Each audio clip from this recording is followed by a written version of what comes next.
Hello दोस्तों, स्वागत है आपका अपने YouTube channel Rohit Goswami law classes में। और आज हम आपको कराने वाले हैं LLB थर्ड ईयर, सेम है आपका फिफ्थ, एक्ट है आपका लैंड लॉ उत्तर प्रदेश, जिसे हम रेवेन्यू कोड 2006 भी कहते हैं। आज इसका जो कोड होता है वो 5004 होता है। क्वेश्चन नंबर हमारा 13 है, वेरी वेरी इंपॉर्टेंट है। अब से पहले मैं आपके कुछ क्वेश्चंस करा चुका हूं, आप प्लेलिस्ट में जाकर देखिएगा। प्लेलिस्ट में आपको कोड, एक्ट का नेम और सेमेस्टर आपको मिलेगा। दूसरी बात, अगर आप उत्तर प्रदेश यूनिवर्सिटी से नहीं हो, उत्तर प्रदेश की किसी यूनिवर्सिटी से अगर तैयारी नहीं कर रहे हो, पेपर नहीं दे रहे हो, तो आपके लिए ये वीडियो जरूर सही नहीं है, मतलब आप इसे मत देखना। दूसरा, अगर आप किसी अदर स्टेट से हो लेकिन आप उत्तर प्रदेश से अपनी LLB कर रहे हो और आपके सिलेबस में लैंड लॉ है, तो आपका सेमेस्टर अलग हो सकता है या कोड अलग हो सकता है, उससे कोई दिक्कत नहीं है। अगर लैंड लॉ है यूपी, तो आप इसकी तैयारी कर सकते हो और वीडियो आगे देख सकते हो। दूसरा, अगर आपने रोहित गोस्वामी लॉ क्लासेस नाम का हमारा एक व्हाट्सएप चैनल है, जहां पर आपको लॉ से related update, notification and news provide कराई जाती है, उसे फॉलो नहीं किया है तो आप ये लिंक डिस्क्रिप्शन में है, फॉलो कर लो। आज का जो क्वेश्चन है बहुत ही ज्यादा महत्वपूर्ण है, डिपेंड करता है ये उन क्वेश्चंस के ऊपर जो अब से पहले मैंने करा दिए हैं। अब तक हमने पढ़ा था आप नक्शा, खसरा, खतौनी, दूसरा पढ़ा था मानचित्र, और मानचित्र में हमने सर्वेक्षण या पुनरीक्षण पढ़े थे। ठीक है, ये सारे क्वेश्चंस हमने देखे थे, कराए थे। अगर आपने इन क्वेश्चंस को देखा होगा या आपने सबसे पहले फर्स्ट नंबर के क्वेश्चन को देखा होगा, जो क्वेश्चन बेसिक था, तो वहां पर हमने बताया था कि ये उत्तर प्रदेश राजस्व अधिनियम यानी राजस्व विभाग 2026 वाला अधिनियम है। उसमें क्या है कि जो उत्तर प्रदेश में जितनी भी भूमि है, जिले वाइज, क्षेत्राधिकार वाइज, उनसे जो है कर वसूला जाता है, भूमियों से। कर यानी जो हमारी लगान हो सकता है, जिसे हम मालगुजारी भी कहते हैं। अगर ये मालगुजारी नाम से अगर आपके सामने आ जाए तो आप परेशान ना होना, लगान का दूसरा नाम मालगुजारी भी होता है। ठीक है, आगे चलते हैं।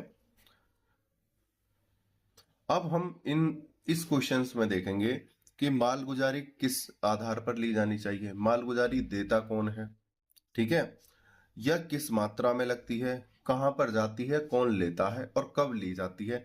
ये सभी क्वेश्चंस के आंसर इस क्वेश्चंस में आपको मिल जाएंगे। ठीक है, आगे चलते हैं। क्वेश्चन है हमारा, भू राजस्व के निर्माण की प्रक्रिया का वर्णन कीजिए। अब ये जो सारे क्वेश्चंस हमने कराए थे, इन सभी को मिलाकर, ये तो हमने पहले बताया था कि लैंड लॉ के अंदर क्या क्या चीजें होती हैं और किस प्रकार कार्य करता है ये हमारा एक्ट। उन सभी का उद्देश्य क्या होता है, कर वसूलना। ठीक है, जिस प्रकार से हम अपना LLB की डिग्री हासिल करने के लिए एडमिशन कराते हैं, बुक्स लेते हैं, एग्जाम देते हैं, ड्रेस सिलवाते हैं, ये सभी हमारे कार्य हैं, लेकिन हमारा उद्देश्य क्या है, हमें लॉ की डिग्री प्राप्त करनी है। उसी प्रकार से ये भू राजस्व में मैंने आपको जो कराए थे, नक्शा, खसरा, खतौनी, मानचित्र, सर्वेक्षण, पुनरीक्षण, ये सब क्या है, तैयारियां हैं। और हमारा उद्देश्य क्या है, कर कैसे वसूला जाता है, मतलब लास्ट पॉइंट आता है कर। ठीक है, और किस भूमि से वसूला जाएगा, ये सिर्फ लास्ट पॉइंट हमारा यहाँ पे रुकता है। अब चलते हैं आगे। भू राजस्व का निर्धारण। भू राजस्व को सामान्य भाषा में मालगुजारी भी कहते हैं। भू राजस्व यानी मालगुजारी, कर यानी मालगुजारी, लगान को भी कहते हैं, कर को भी कहते हैं, टैक्स को भी कहते हैं। ठीक है, जिसे सरकार द्वारा भूमि धारण करने के कारण जोतदार से वसूल किया जाता है। कर सरकार को इसलिए दिया जाता है क्योंकि वह सभी भूमियों का भूपति है। भूमि के बदले कर वसूल करने की परंपरा चिरकाल से विभिन्न रूपों में रही है। ये जो कर वसूलने की जो परंपरा है बहुत प्राचीन है। दूसरी बात, यहां पर ये नहीं है कि जो कर है वो सभी को देना है। भूमिदर क्या होते हैं, दो प्रकार के होते हैं, एक तो नाम से ही भूमिदर होता है, दूसरा होता है आसामी। ठीक है, और भूमिधर के अंदर तुम्हारे संक्रामे और असंक्रामे नाम के भूमिधर होते हैं, दो होते हैं। भूमिधर में दो और एक असामी, ये तीन हो जाते हैं मिलके।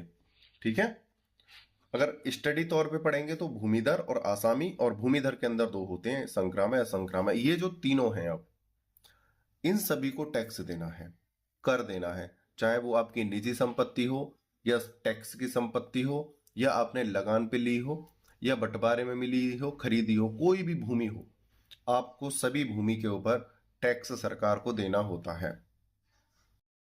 और ये टैक्स वसूला किससे जाता है? ये तो बहुत ही सिंपल बात है, हम टैक्स सिर्फ उससे ही लेते हैं जिसके नाम पर भूमि होती है। ठीक है, जिसके नाम पर लोन होता है, भूमि होती है, उसी से हम टैक्स लेंगे। आगे चलते हैं। राजतंत्र में, राजतंत्र मतलब जब राजा का राज्य हुआ करता था और राजा का बेटा ही राजा हुआ करता था, उसको कहते हैं राजतंत्र। अब है हमारा लोकतंत्र, यानी जनता चुन के बैठाती है अपने राजा को। ठीक है, राजतंत्र में अपना राजा अपनी जनता से भूमि या उस पर होने वाली उपज के बदले में उपज का छठवां भाग मालगुजारी के रूप में वसूल करता था। जो राजा थे पहले, जो राजतंत्र था हमारा, बता दिया है, राजा का बेटा ही राजा होता था और ये पीढ़ी दर पीढ़ी वंशानुगत स्थिति चलती रहती थी। और इसमें क्या होता था, जो उपज होती थी, कोई भी हो फसल में, आप कपास, गेहूं, अनाज, चावल, आपकी जो भी फसल हो अन्य, या आप कोई उत्पादन कर रहे हो, उसका जैसे आप छठवां भाग आप देते थे। ठीक है, जैसे आपका 6 बोरी अनाज है तो आपको 1 बोरी अनाज कर के रूप में देना होता था। ठीक है, और 5 आपके पास शेष रह जाती थी। ये एक बोरी का एग्जांपल आपको समझाने के लिए लिया है, वहां पर और भी कोई चीजें हो सकती हैं, किलो के हिसाब में, लीटर के हिसाब में, वस्तु के हिसाब में, काउंटिंग के हिसाब में, कुछ भी हो सकता था। ठीक है, आगे चलते हैं। यही प्रथा मुस्लिम काल में तथा अंग्रेजों के शासन काल में बढ़ाकर अंतिम रूप से टोडरमल बंदोबस्त के अंतर्गत भूमिधर उपज का 1/3 अंश के रूप में कर दिया गया था। पहले जो राजा होते थे, जो राजा का पुत्र राजा यानी राजतंत्र राज था, उसमें छठवां भाग लिया जाता था। जब मुस्लिम शासन आया, मुस्लिम शासन, और जब अंग्रेजी शासन आया, तब उपज का तीसरा भाग लिया जाता था। जैसे आपके पास 3 बोरी अनाज है, उसमें से आपको 1 बोरी राजा को कर के रूप में देनी होती थी, 2 आपके पास शेष रह जाती थी। ठीक है, आगे चलते हैं। और यही स्थिति जब औरंगजेब के समय में आई तो औरंगजेब ने उसका आधा कर दिया था। ठीक है, और औरंगजेब जो था वो उपज का आधा लेता था। ठीक है, जैसे आपके पास 2 बोरी अनाज है तो 2 में से 1 बोरी आपके पास और 1 बोरी उसके शासन में कर के रूप में जाती थी, मतलब आधा वो वसूल करता था। समय के परिवर्तन के साथ उपज को कर के बदले नकदी के रूप में वसूल किया जाने लगा। पूर्व से नियत मालगुजारी की दर लगभग 2 शताब्दियों तक यथावत बनी रही। अब हुआ क्या, वक्त थोड़ा बदला। यहाँ पर जो वस्तु, जैसे कोई अनाज है, किसी के पास चावल है, किसी के पास कोई कपास का कपड़ा है, यानी अन्य कोई वस्तु थी, वहां पर वस्तु टैक्स के रूप में देते थे। छठवां भाग, तीसरा भाग, दूसरा भाग जो भी होता था, यह आधा। अब सरकार ने क्या रूल बनाया, अंग्रेजी शासनकाल ने बनाया था, कि आप उपज के सामान के बदले, वस्तु के बदले आप हमें नगद चीज दोगे। टैक्स आप पे वही रहेगा तीसरा, लेकिन आप हमें नगद यानी पैसे दोगे। ठीक है, और ये प्रथा लगभग 200 वर्ष चली थी भारत में। ठीक है, आगे चलते हैं। किंतु अंग्रेजी शासन के दौरान अंग्रेजों ने भूमि नीति को बदल दिया तथा अंग्रेजी सरकार एवं जोतदारों के बीच एक नया वर्ग बिचौलिया ला दिया, जिसे जमींदार कहा गया। देखो, यहाँ पर बदलने का मतलब ये नहीं है कि उन्होंने टैक्स में कोई बदलाव किया था। टैक्स तो वो तीसरा ही भाग लेते थे, पैसे के रूप में ही लेते थे। लेकिन उन्होंने लगान को सुचारू रूप से चलाने के लिए और उसे सुगमता से प्राप्त करने के लिए, कोई व्यक्ति किसी भी क्षेत्र में बाकी ना रह जाए बिना टैक्स वसूल करे, तो उन्होंने क्या करा, जो जिस गांव से वो टैक्स वसूलते थे, उसी गांव से, उसी ग्राम से एक कोई जिम्मेदार, वरिष्ठ, ताकतवर, पावरफुल जो आदमी होता था, उसको जमींदार बना दिया जाता था। ठीक है। और उनसे कहा जाता था, आप अपने ग्राम से, जो भी आपका गांव है, वहां से आप कर वसूलोगे, और आप जब कर वसूलोगे तो आपको इतनी राहत दी जाएगी कि आपको एक उच्च पद मिलेगा और आपको सैलरी दी जाएगी और सम्मान मिलेगा हमारे शासन में। तो जमींदार ताकतवर व्यक्ति होता था, उसे थोड़ा सरकार, ये जो अंग्रेजी सरकार थी, पैसे देती थी, सम्मान देती थी, या इनसे कर नहीं वसूलती थी, इन्हें थोड़ी छूट राहत दे देती थी। तो इस कारण से ये अपने गांव के सभी व्यक्तियों से कर वसूलते थे, और इनकी जिम्मेदारी थी कोई भी व्यक्ति छूटे नहीं, और उस कर को एकत्रित करके ये अंग्रेजी शासन काल का जो राजस्व विभाग था, उसमें ये जमा कराते थे। जिससे बिचौलिया का सिर्फ यही उद्देश्य था कि किसी भी ग्राम में कोई व्यक्ति छूट ना जाए, इसलिए प्रत्येक गांव के व्यक्ति को नियुक्त कर दिया जाता था। आगे चलते हैं। कोई कोई जमींदार ऐसा होता था, वो एक से अधिक गांव की वसूली करता था, कर वसूली। ठीक है, एक से अधिक। जैसे कोई छोटे छोटे गांव थे या टुकड़े थे, या कोई कस्बों में छोटे छोटे नगर बसे हुए हैं, वहां पर दो के एक ही जमींदार हो सकता था, होता था और हो भी सकता था। ठीक है, आगे चलते हैं। जमींदार जो भूमिधर जोतदार से वसूलते थे, उसे लगान कहा जाने लगा। जोतदारों से कर की वसूली करने के पश्चात जो रकम सरकार को दी जाने लगी, उसे मालगुजारी। इस प्रकार से ब्रिटिश सरकार ने भू संपदा एवं भू कब्जा के आधार पर जोतदार द्वारा देय कर को दो भागों में विभाजित कर दिया, जो वर्तमान में मालगुजारी एवं भू राजस्व एवं द्वितीय लगान कहा जाने लगा। यानी कि जो जनता से वसूल किया जाता था कर, उसको एकत्रित कर कर जब भू राजस्व यानी सरकार के अंडर में देते थे, अंग्रेज सरकार के शासन में, उसके अधिकार में देते थे, तो उसे मालगुजारी कहकर जमा कर दिया जाता था। आगे चलते हैं। भूमिधर द्वारा भू राजस्व भुगतान करने की जिम्मेदारी। अब ये तो थी, हमने चीजें पढ़ी कि राजतंत्र था, राजा कितना टैक्स लेता था, आपने देख लिया था। छठवा, दूसरे नंबर पे था 1/3 भाग, और छठवा यानी 1/6 भाग। ठीक है, और एक होता था 1/1। ये 3 प्रकार के होते थे। ठीक है, लेकिन 4th नंबर पे क्या कर दिया, नगद यानी पैसे में कर दिया था। आगे चलते हैं। अब ये इनको उगाने के लिए किस शासन में, अंग्रेजी शासन में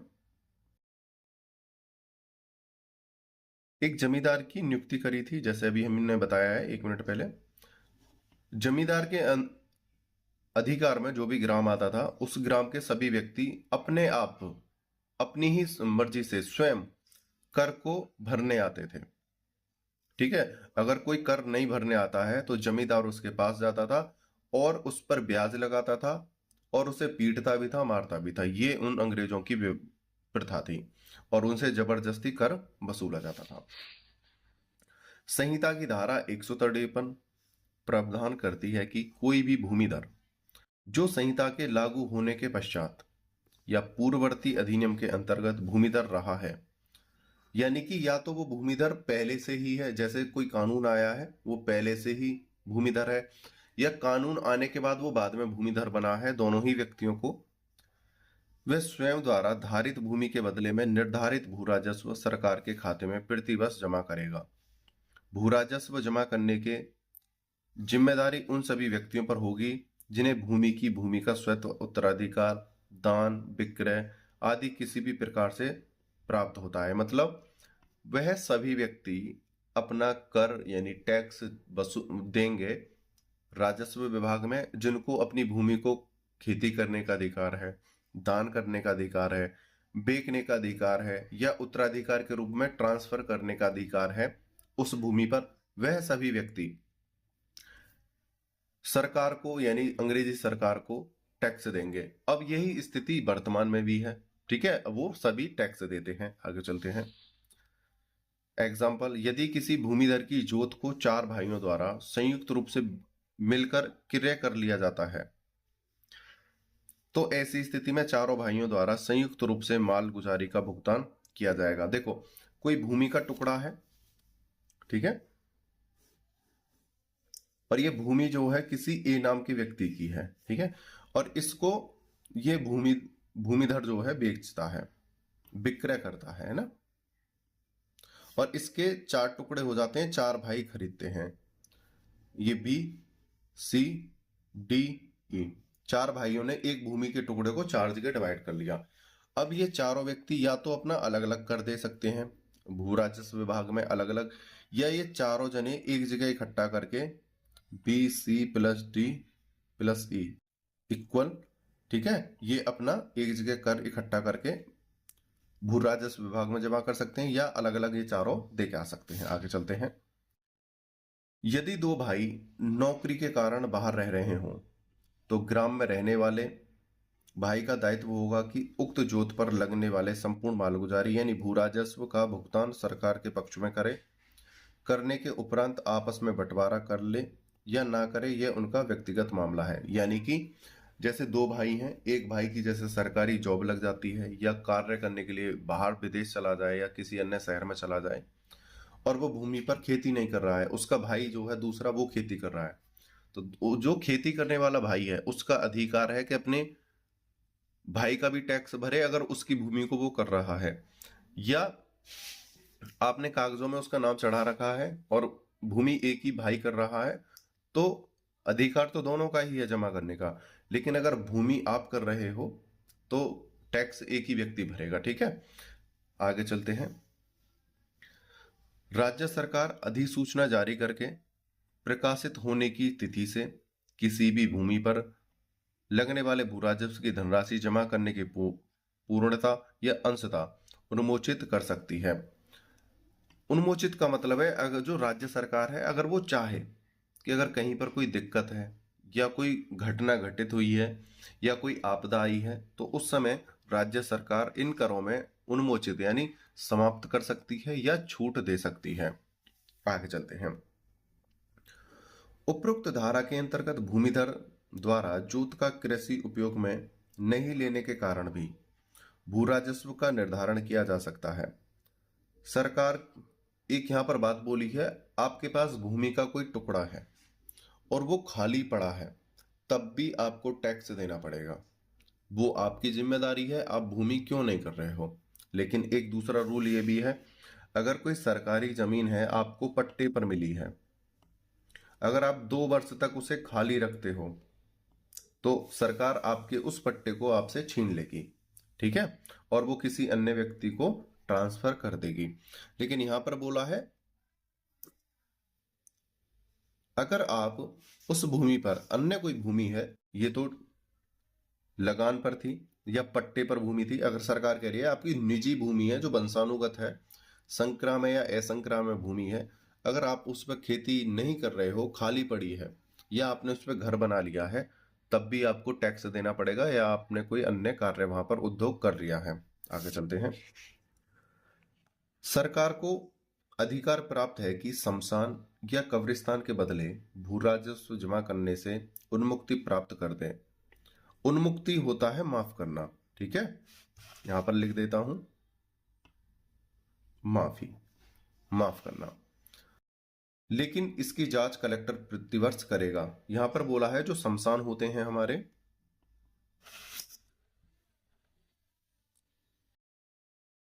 शमशान और कब्रिस्तान, अगर ऐसी भूमि किसी व्यक्ति के अंडर में है या किसी संस्था के नाम पर है या सरकार की कोई भूमि है और सरकार के अंकों में वो चढ़ी हुई है, तो वो ऐसी भूमि पर कलेक्टर द्वारा जांच कराकर कि भाई ये शमशान या कब्रिस्तान की भूमि है तो उसे माफ कर देगा। और ऐसी जांच प्रत्येक वर्ष होगी, ये नहीं है कि एक वर्ष में एक वर्ष जांच करी और वो चल रही है 10 20 50 साल, ऐसे नहीं। प्रत्येक वर्ष कलेक्टर शमशान और कब्रिस्तान की जांच करेगा। आगे चलते हैं।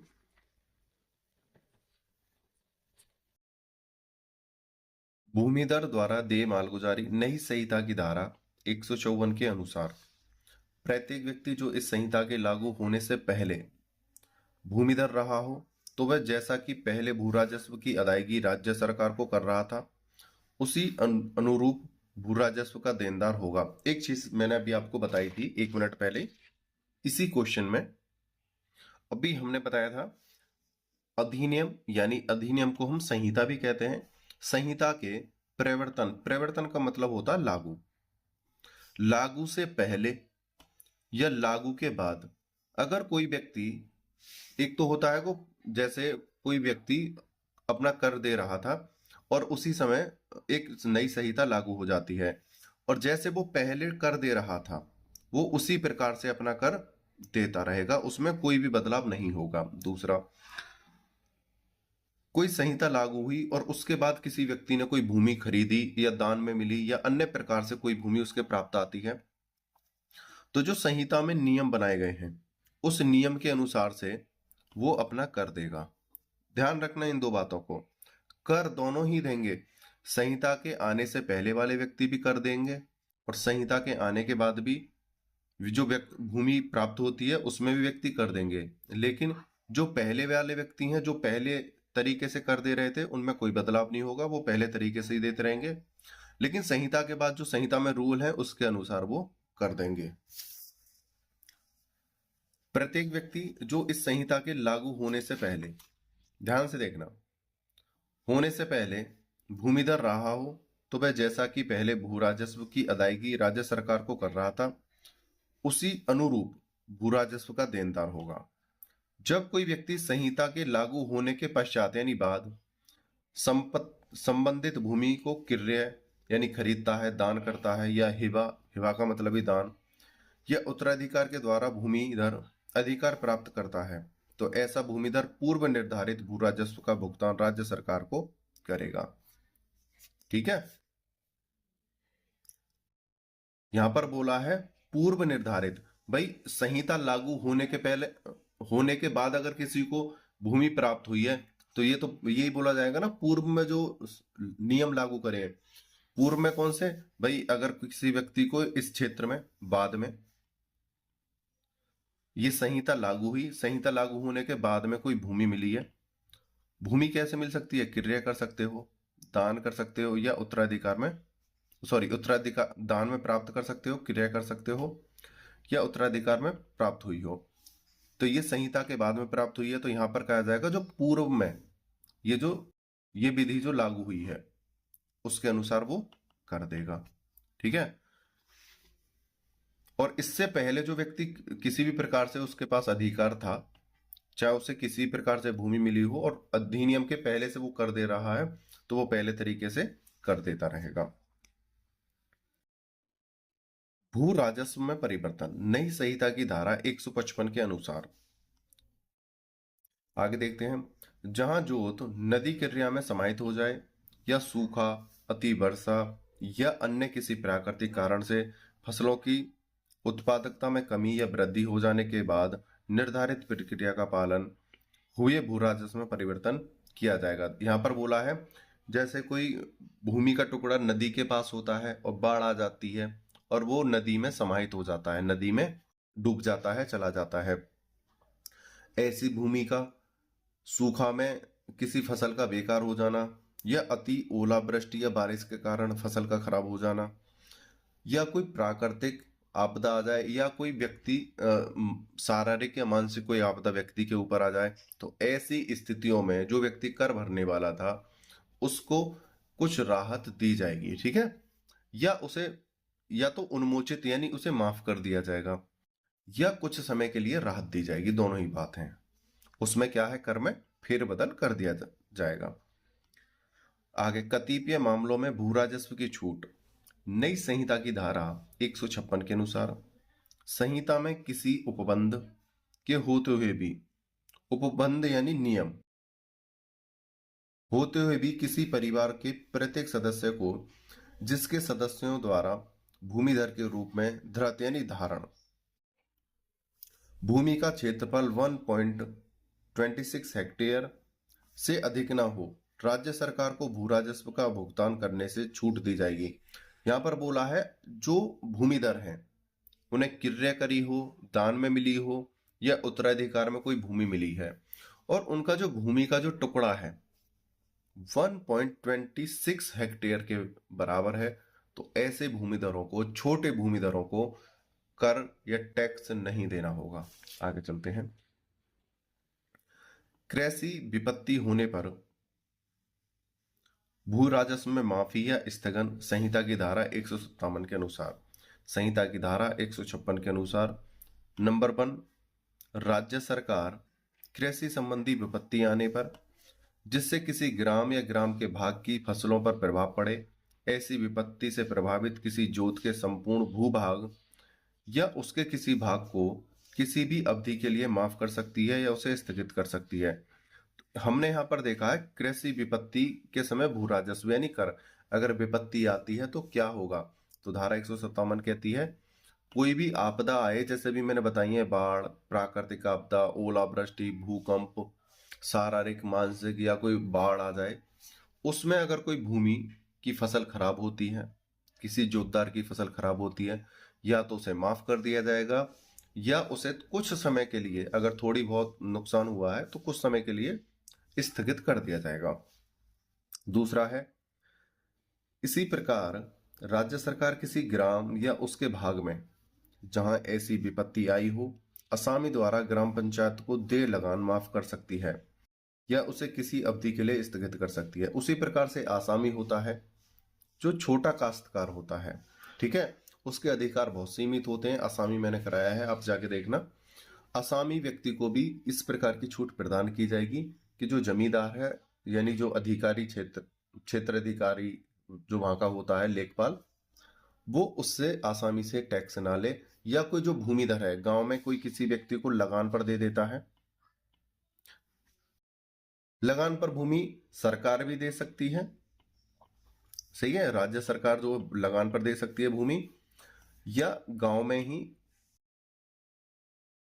एक व्यक्ति दूसरे व्यक्ति को जब कोई भूमि लगान पर देता है, हमने आप अपने गांव में देखा होगा, आपने भी देखा होगा, हम जिन्स पे किराए पर टैक्स पे ले लेते हैं कुछ समय के लिए, 2 साल 4 साल 10 साल के लिए।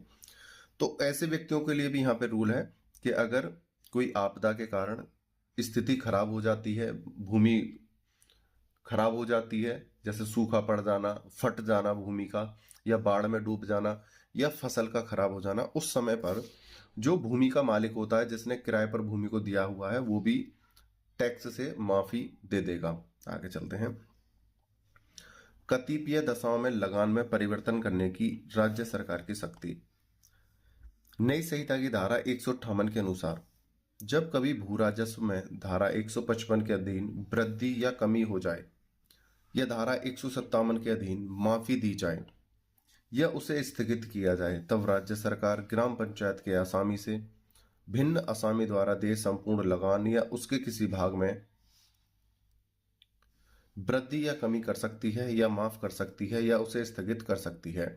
तो हमने अभी पढ़ा था 157 यानी आसामी को माफी और भूमिधर को माफी, तो यहीं पर बोला है कि सरकार ऐसे परिवर्तन कर सकती है जब स्थिति क्या है, विभिन्न हो जाती है। आगे चलते हैं। लगान स्थगित करने के परिणाम। नई संहिता की धारा 159 के अनुसार जब कभी शासन द्वारा मालगुजारी का भुगतान धारा 157 के अंतर्गत स्थगित कर दिया जाता है। 157 के अनुसार कौन कौन सी मालगुजारी आती हैं, अभी हमने बताया था। नंबर 1, जो भूमिधर हैं जिनका खुद अपना निजी अधिकार होता है, संपत्ति वंशानुगत है, उसमें भी छूट कर दी जाएगी। आपदा आने पर, विभिन्न परिस्थिति उत्पन्न होने पर, उसी प्रकार से जो गांव का एक व्यक्ति होता है जो अपनी भूमि को लगान पर देता है या सरकार लगान पर देती है, वहां पर भी बदलाव किया जा सकता है या उन्मुक्ति यानी माफी दी जा सकती है या कुछ समय के लिए छूट दी जा सकती है। और यहाँ पर बोला है 158 कि ये उन व्यक्तियों को छूट देनी पड़ेगी और प्लस साथ साथ सरकार को भी यहाँ पे छूट देनी होगी। आगे, लगान स्थगित करने के परिणाम। नई संहिता की धारा 159 कहती है, जब कभी शासन द्वारा मालगुजारी का भुगतान धारा 157 के अंतर्गत स्थगित कर दिया जाता है तो उसके निम्न परिणाम होते हैं। कौन कौन से परिणाम होते हैं उसे देखते हैं। भू राजस्व की वसूली की स्थगन अवधि में वसूली हेतु न कोई आवेदन प्रस्तुत किया जाएगा और न ही बाद प्रस्तुत किया जाएगा। जब भू राजस्व माफ करने का जो समय आता है, कोई आपत्ति आती है, उस समय ना तो कोई बाद यानी कोई नोटिस ना तो दिया जाएगा भूमि के कर वसूल के लिए, ना ही कोई आवेदन वहां पर लिया जाएगा। आगे चलते हैं।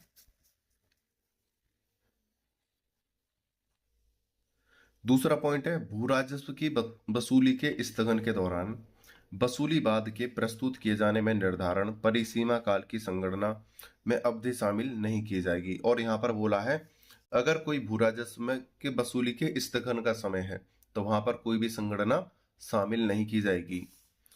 राजस्व मुक्ति भूमि की वार्षिक जांच, नई धारा 160 के अनुसार यहाँ पे जांच की बात चल रही है। अब से पहले मैंने क्वेश्चन कराए हैं, आपको मुंह जबानी सारे क्वेश्चन याद हो गए होंगे कहानी की तरह, लेकिन फिर भी हमने यहाँ पे कुछ पॉइंट लिखे हैं।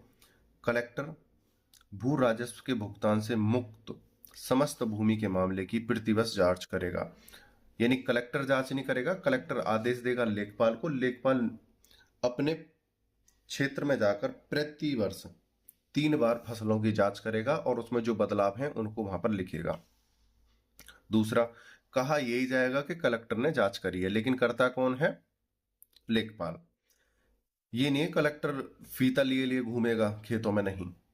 यदि मुक्ति किसी शर्त पर दी गई हो और उसे भंग किया गया हो तो वह मामले की रिपोर्ट परिषद को आदेशार्थ करेगा और उस पर परिषद का आदेश अंतिम होगा। दूसरी बात, कुछ चीजें ऐसी होती हैं जैसे अभी मैंने बताया था, कोई शारीरिक मानसिक या कोई अन्य प्रकार से कोई शर्तें सरकार ने निर्धारित की हैं कि हम आपके लगान को माफ कर रहे हैं या आपको किसी प्रकार की हम छूट दे रहे हैं, ये आपकी शर्तें हैं। अगर आप इन शर्तों को भंग करोगे तो लगान आपसे वसूला जाएगा और व्यक्ति उस लगान, जो लगान देने वाला व्यक्ति था, उन शर्तों का भंग करता है जो निर्धारित की गई थी, और कलेक्टर जाकर उनका निर्धारण करता है, लेखपाल निर्धारण करता है, और उसने शर्तें तोड़ी हैं तो उसे कर वसूल उससे कर वसूल किया जाएगा और उसे कर देना होगा। आगे चलते हैं। भू राजस्व की धनराशि का पूर्णीकृत किया जाना। नई संहिता की धारा 161 के अनुसार जहां किसी भू राजस्व के कारण देय धनराशि या उसकी किस्त में रुपये का अंश शामिल हो तो उसे निकटतम रुपये तक पूर्णीकृत कर दिया जाएगा। और प्रयोजनार्थ यदि धनराशि में रुपये का ऐसा हिस्सा 50 पैसा या अधिक हो तो उसे बढ़ाकर पूरा 1 रुपया कर दिया जाएगा, और यदि हिस्सा 50 पैसे से कम हो तो उसे छोड़ दिया जाएगा। यहाँ पर एक चीज बोली है धारा 61 के द्वारा, जैसे हम कोई टैक्स देने जा रहे हैं, कर, और कर देने के समय जैसे कोई हम पर लगा 90 रुपये 55 पैसे, ठीक है, इस प्रकार से हम पर कर लगा तो हमें यहां पर 91 रुपये देने होंगे, ठीक है। अगर हमारे ऊपर लगा 90 रुपये 20 पैसे तो यहां पर हमें 20 पैसे की छूट मिल जाएगी। अगर 50 से कम है, ठीक है, तो हमें छूट मिलेगी। अगर 50 प्लस है तो वो पूरा 1 रुपया हो जाएगा।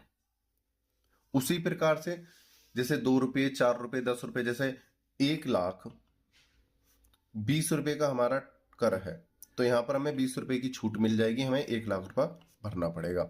तो उसी प्रकार से अगर हमारा यहाँ पर और कोई अमाउंट हो जो बहुत ही कम है, जो अनकाउंटेबल होता है, देखो अमाउंट तो सब काउंटेबल होता है, लेकिन जो पैसे में है या 1-2 रुपए में है तो उसमें अगर आप बस भरने जा रहे हो तो 1-2 रुपए की आपको छूट दी जा सकती है। तो यही बात यहाँ पर बोली है एक एग्जाम्पल के जरिए।